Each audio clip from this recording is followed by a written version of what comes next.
그러나 너희는 택하신 족속이요 왕 같은 제사장들이요 거룩한 나라요 그의 소유된 백성이니 이는 너희를 어두운 데서 불러내어 그의 기이한 빛에 들어가게 하시니의 아름다운 덕을 선포하게 하려 하심이라. 베드로전서 2장 9절 말씀입니다. 안녕하세요. 오늘 우리가 함께 아주 깊이 그리고 좀 찬찬히 들여다볼 말씀은 방금 읽어드린 베드로전서 2장 9절입니다. 아마 많은 분들께 참 익숙하고 또 힘을 주는 그런 구절일 텐데요. 네, 정말 그렇죠. 아주 유명한 구절이죠. 그런데 이 짧은 한 구절 안에 담긴 의미의 깊이와 무게를 생각해보면 정말 놀라울 때가 많습니다. 마치 4개의 거대한 기둥이 우리 존재의 집을 든든하게 받치고 있는 것 같아요. 아, 4개의 기둥. 좋은 비유네요. 당신은 누구인가? 그리고 왜 그렇게 불리는가에 대한 어쩌면 세상의 어떤 정의보다 더 근본적이고 강력한 선언이죠. 오늘은 이 4가지 놀라운 정체성을 하나하나 좀 곱씹어 보면서 그 의미를 마음 깊이 새겨보는 시간을 가져보려 합니다. 준비되셨나요? 네, 좋습니다. 정말 말씀하신 대로 이 구절은 그리스도인이라는 정체성의 심장과도 같습니다. 뭐랄까 다채로운 보석들로 가득 찬 상자처럼 느껴지기도 하는데요. 이 표현들 하나하나가 구약시대의 이스라엘 백성에게 주어졌던 약속과 연결되면서도 예수 그리스도 안에서 완전히 새롭고 더 풍성한 의미로 확장됩니다. 네네, 그 확장되는 의미가 궁금해요. 오늘 이 시간 청취자 여러분께서 나는 정말 누구인가라는 질문에 대해 세상이 주는 답 말고 성경이 선포하는 깊고도 영광스러운 답을 발견하고 가슴에 품는 시간이 되기를 진심으로 바랍니다. 좋습니다. 그럼 첫 번째 기둥, 택하신 족속부터 시작해 볼까요? 택하셨다. 이 말 자체에 뭔가 좀 특별함이 느껴지죠? 그럼요. 근데 혹시 선택받았다는 것이 다른 사람들은 배제된다는 그런 배타적인 느낌을 주진 않을까요? 어떤 사람들은 선택받고 어떤 사람들은 그렇지 않다. 뭐 이런 의미로 오해될 수도 있을 것 같아요. 아, 네. 아주 중요한 지점을 짚어주셨습니다. 실제로 택하심이라는 개념은 오해받기 쉬운 부분이기도 해요. 하지만 성경에서 말하는 택하심의 핵심은요, 우리의 어떤 자격이나 능력, 혈통 때문이 아니라 전적으로 하나님의 주도적인 부르심, 즉 그분의 은혜에서 시작된다는 점입니다. 아, 은혜. 네. 마치 하나님께서 먼저 손을 내미셔서 우리를 붙잡아 주신 것과 같아요. 구약의 아브라함이나 이스라엘 백성을 부르실 때도 그들이 다른 민족보다 특별히 뛰어나서가 아니었거든요. 그렇죠. 더 중요한 것은 신약 시대로 넘어오면서 이 족속 혹은 백성이라는 개념이 완전히 새롭게 정의된다는 것입니다. 헬라어 원어로는 라오스라고 하는데 이 단어는 더 이상 특정 민족이나 혈통에 국한되지 않아요. 아, 그런가요? 네. 예수 그리스도를 믿는 믿음 안에서 유대인이든 이방인이든 남자든 여자든 그 어떤 배경의 차이도 뛰어넘어 형성된 새로운 영적 공동체, 바로 교회를 의미하게 된 것이죠. 교회 전체를 말하는군요. 맞습니다. 그러니까 이 택하심은 인종적, 문화적 경계를 허물어뜨리는 하나님의 놀라운 계획 안에서 이해해야 합니다. 아, 그러니까 택함 받았다는 것이 남들보다 우월하다 이런 의미가 아니라 오히려 모든 경계를 넘어 하나님의 새로운 가족으로 부름받았다는 의미에 가깝군요. 정확합니다. 바로 그거죠. 그리고 이 부르심은 단순한 소속감 부여에 그치지 않고 아주 분명한 목적과 연결됩니다. 하나님께서 우리를 세상의 방식과는 다른 특별한 관계 속으로 부르시고 구별하신 데에는 이유가 있다는 것이죠. 어떤 이유일까요? 그것은 바로 하나님 나라의 가치를 따라 살아가며 그분의 뜻을 이루어가는 특별한 사명을 위해서입니다. 배타적인 특권을 누리라는 것이 아니라 오히려 세상을 향한 책임과 섬김의 자리로 나아가라는 부르심인 셈이죠. 책임과 섬김. 네, 택하신 족속이라는 정체성은 우리에게 자부심과 동시에 겸손한 책임감을 요구합니다. 자부심과 동시에 책임감. 이 균형이 중요하겠네요, 참. 자, 그럼 두 번째 정체성으로 넘어가 볼까요? 왕 같은 제사장들. 와, 이 표현은 정말이지 강렬합니다. 왕이면서 동시에 제사장이라니요? 네, 그렇죠. 고대 사회에서는 상상하기 힘든 조합 아닌가요?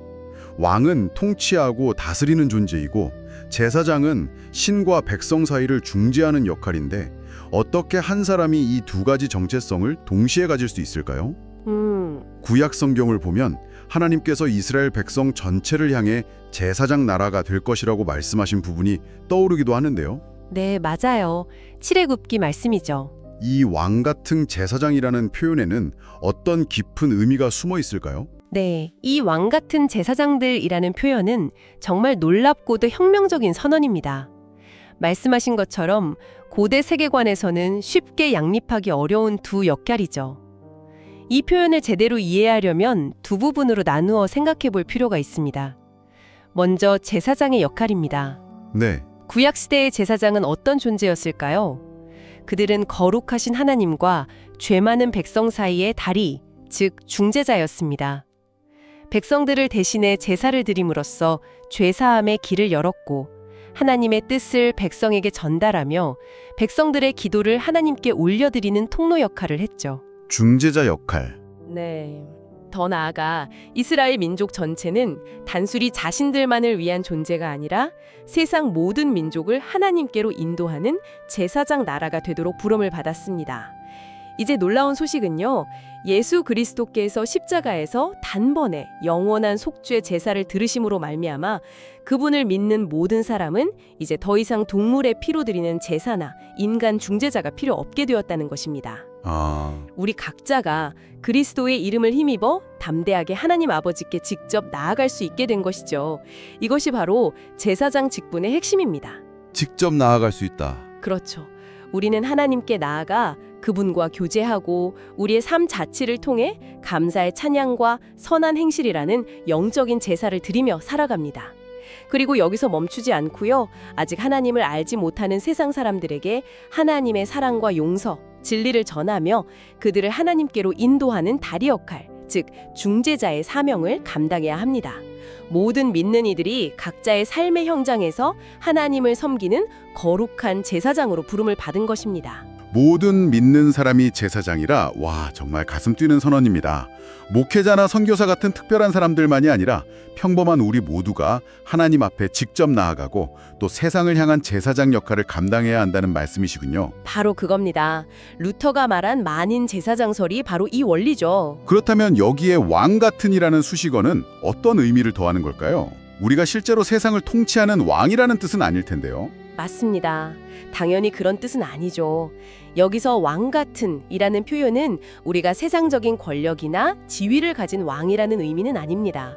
오히려 이것은 우리의 신분과 존엄성에 관한 이야기입니다. 신분과 존엄성. 네, 우리는 만왕의 왕이신 예수 그리스도께 속한 자녀들로서 그분과 함께 하나님 나라를 상속받고 다스리는 존귀하고 영광스러운 신분을 가졌다는 의미입니다.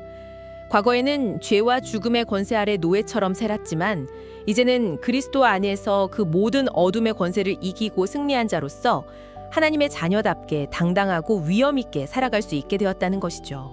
아, 그런 의미군요. 또한 왕 같다는 것은 이 땅에서 왕이신 그리스도를 대표하는 존재로서의 품격과 책임을 지니고 살아가야 함을 의미하기도 합니다. 우리의 말과 행동, 삶의 태도를 통해 사람들이 우리 안에 계신 왕, 예수 그리스도의 모습을 발견할 수 있어야 한다는 것이죠. 그렇군요. 대표자로서의 삶. 따라서 왕 같은 제사장이라는 표현을 종합해보면 우리는 한편으로는 하늘에 속한 존귀한 왕족으로서의 위엄과 권위를 지니고 다른 한편으로는 세상을 섬기며 사람들을 하나님께로 인도하는 거룩한 제사장으로서의 겸손한 섬김과 중재의 역할을 감당해야 한다는 의미입니다. 뭐랄까 한 나라를 대표하는 대사가 자국의 위엄을 지키면서도 동시에 양국 간의 평화와 교류를 위해 헌신적으로 일하는 모습과 비슷하다고 할 수 있겠습니다. 아, 대사 비유 좋네요. 이해가 잘 됩니다. 네, 존귀함과 섬김, 권위와 책임이 아름답게 조화를 이루는 정체성인 것이죠. 존귀함과 섬김, 권위와 책임. 이 네 단어가 왕 같은 제사장이 역설적이면서도 풍성한 의미를 잘 보여주는 것 같습니다. 아, 생각할수록 정말 깊이가 느껴지네요. 그렇죠. 자, 이제 세 번째 기둥으로 넘어가 보겠습니다. 거룩한 나라. 거룩하다는 말이 참 어떨 때는 어렵게 느껴질 때가 많아요. 네, 맞아요. 왠지 모르게 일상과 동떨어진 너무 높은 이상처럼 느껴지기도 하고 때로는 좀 위선적인 모습과 연결되어 부정적인 느낌을 주기도 하죠. 그렇죠. 그런 오해도 있을 수 있습니다. 게다가 우리는 전 세계에 흩어져 살아가는데 특정한 땅이나 정보를 가진 것도 아닌데 어떻게 우리가 나라를 이룰 수 있을까요? 이 거룩한 나라라는 정체성은 구체적으로 무엇을 의미하는 걸까요? 거룩하다는 말에 대한 부담감 충분히 공감합니다. 그런데 이 단어의 가장 근본적인 의미는 생각보다 단순합니다. 바로 구별되었다, set apart는 뜻입니다. 구별되었다. 네, 무엇으로부터 그리고 무엇을 위해 구별되었을까요? 첫째는 세상의 죄악된 방식과 가치관으로부터 구별되었다는 의미입니다. 세상에 추구하는 성공, 쾌락, 이기심의 흐름에 무작정 휩쓸리지 않고 하나님의 뜻과 기준에 따라 생각하고 말하고 행동하며 살아가는 것을 의미하죠. 마치 오염된 물속에서도 자신을 지켜 깨끗함을 유지하려는 노력과 같습니다. 세속적인 욕망이나 잘못된 가치관에 물들지 않도록 우리 자신을 의식적으로 지켜나가는 것입니다. 네, 지켜나가는 것. 하지만 여기서 멈추면 거룩함에 대한 오해가 생깁니다. 거룩함은 단순히 세상으로부터 도망치거나 벽을 쌓는 소극적인 분리만을 의미하지 않습니다. 오히려 구별되었기 때문에 더욱 적극적으로 세상 속으로 들어가 세상을 섬기고 변화시키는 역할까지 포함합니다. 아, 적극적인 역할까지요? 네, 성경의 야고보서 기자가 참된 경건, 즉 거룩한 삶의 모습을 설명하면서 어려움에 처한 고아와 과부를 돌보는 것과 자기를 지켜 세속에 물들지 않는 것을 함께 언급한 것을 기억해 보세요. 아, 맞아요. 야고보서 1장. 네, 세상의 아픔에 공감하고 그 필요를 채워주며 정의와 사랑을 실천하는 것 또한 거룩한 삶의 중요한 모습이라는 것입니다. 구별됨은 세상을 외면하기 위함이 아니라 세상을 올바르게 사랑하고 섬기기 위함입니다. 아, 그렇군요. 거룩함이 단순히 하지 않는 것에 대한 이야기가 아니라 적극적으로 하는 것까지 포함하는 개념이라는 점이 새롭게 다가옵니다. 분리와 참여의 균형이네요. 맞습니다. 그 균형이 중요하죠. 그렇다면 나라라는 표현은 어떻게 이해해야 할까요? 우리는 국경도 정부도 없는데요. 여기서 나라, nation는 현대적인 정치국가 개념과는 좀 다릅니다. 오히려 백성의 공동체에 가깝습니다. 백성의 공동체. 어떤 공동체일까요? 바로 하나님의 통치와 다스림 아래 살아가는 독특한 정체성을 가진 백성들의 모임입니다. 이 나라는 지리적인 경계를 초월합니다. 우리는 각자 다른 나라, 다른 문화 속에서 살아가지만 국적이나 인종, 언어를 넘어 예수 그리스도 안에서 하나의 거룩한 나라, 즉 하나님의 백성 공동체를 이루는 것입니다. 이 나라는 세상 나라들과는 다른 가치체계와 삶의 방식을 가지고 있습니다. 사랑과 용서가 법보다 우선하고 섬김과 나눔이 경쟁보다 중요하며 정의와 평화를 추구하는 것이 이 나라의 핵심 가치이자 문화입니다. 비록 세상 속에 흩어져 살지만 우리는 보이지 않는 하나님의 통치 아래 하나로 연결된 초월적인 시민권을 가진 존재들인 셈입니다. 세상 속에 흩어져 있지만 보이지 않는 하나님의 통치 아래 하나로 연결된 백성 공동체. 거룩한 나라의 그림이 훨씬 더 입체적으로 그려지네요. 네. 이제 마지막 네 번째 기둥입니다. 그의 소유된 백성. 우리가 하나님의 소유가 된다는 것. 혹시 이 표현이 우리를 어떤 물건처럼 여기는 느낌을 주지는 않을까요? 소유라는 단어가 주는 어감 때문에 조금 망설여질 수도 있을 것 같아요. 성경에서 이 표현이 사용될 때 특히 하나님과 그분의 백성 사이의 관계를 설명할 때는 전혀 다른, 훨씬 더 깊고 따뜻한 의미를 갖습니다. 다른 의미인가요? 네. 이것은 결코 우리를 인격 없는 사물처럼 취급한다는 뜻이 아닙니다. 오히려 그 반대입니다. 하나님께서 우리를 얼마나 귀하고 소중하게 여기시는지, 우리가 그분께 얼마나 특별하고 친밀하게 속해 있는지를 강조하는 표현입니다. 마치 누군가가 자신의 눈동자처럼 아끼는 보물, 정말 귀해서 세상 무엇과도 바꿀 수 없는 그런 존재로 우리를 여기신다는 의미입니다. 보물 같은 존재? 네. 구약 성경에서도 하나님께서 이스라엘 백성을 향해 너는 네 하나님 여호와의 성민이라, 지상 만민 중에서 너를 자기 기업의 보배로운 백성으로 택하셨나니 라고 말씀하시는 장면이 있습니다. 바로 그 보배로운 백성, 특별한 소유라는 개념이 이제 예수 그리스도를 통해 교회를 이루는 우리 모두에게 적용되는 것입니다. 라오스라는 헬라어 단어 자체가 이런 특별한 관계, 언약 백성으로서의 소속감을 강하게 내포하고 있습니다. 네네. 우리가 그분의 것이라는 사실은 우리 존재의 가치와 안전함을 보증하는 가장 강력한 선언입니다. 하나님의 가장 아끼는 보물 같은 존재라니 와, 정말 감격스럽고 위로가 되는 표현입니다. 소유라는 단어에 담긴 부정적인 느낌이 완전히 사라지는 것 같아요. 네, 그렇습니다.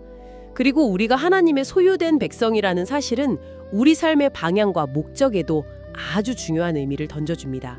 어떤 의미일까요? 우리가 더 이상 우리 자신의 것이 아니라 그분께 속한 존재라면 우리의 삶은 이제 우리 자신만을 위해 사는 것이 아니라 우리를 그토록 귀하게 여기시고 값주고 사신 그분의 영광을 위해 살아가야 한다는 결론에 이르게 됩니다. 그래서 오늘 우리가 읽은 베드로전서 2장 9절 바로 뒷부분을 보면 하나님께서 우리를 이렇게 존귀하게 부르시고 소유 삼으신 이유를 명확하게 밝혀줍니다. 네, 마지막 부분이죠. 이는 너희를 어두운 데서 불러내어 그의 기이한 빛에 들어가게 하신 이의 아름다운 덕을 선포하게 하려 하심이라. 아름다운 덕을 선포하게 하려 하심이라. 즉 하나님의 소유된 백성은 그분의 놀라운 성품, 그분이 우리를 위해 행하신 위대한 일들, 그분의 선하심과 아름다움을 아직 알지 못하는 세상에 널리 알리고 증언하는 삶을 살도록 부름받은 존재라는 것입니다. 우리가 그분의 소유이기에 우리의 삶은 그분을 드러내는 통로가 되어야 한다는 것이죠. 소유되었기에 방황하지 않고 분명한 삶의 목적과 방향을 갖게 되는 것입니다. 와, 그렇군요. 삶의 목적과 연결되는군요. 자, 이렇게 네 가지 놀라운 정체성, 택하신 족속, 왕 같은 제사장, 거룩한 나라, 그의 소유된 백성을 하나씩 살펴보았습니다.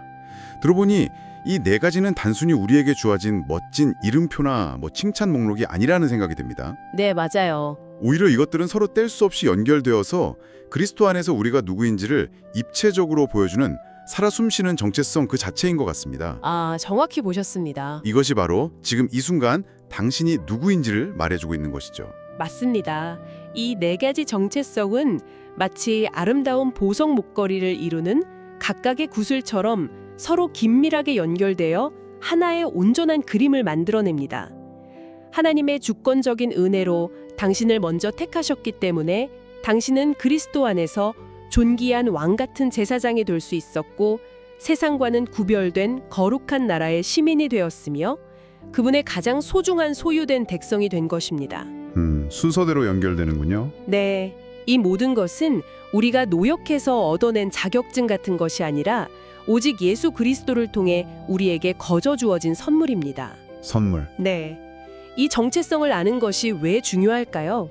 이것은 우리가 우리 자신을 어떻게 바라보아야 하는지, 삶의 어려움 속에서도 어떤 가치와 존엄성을 지켜야 하는지에 대한 근본적인 시각을 제공합니다.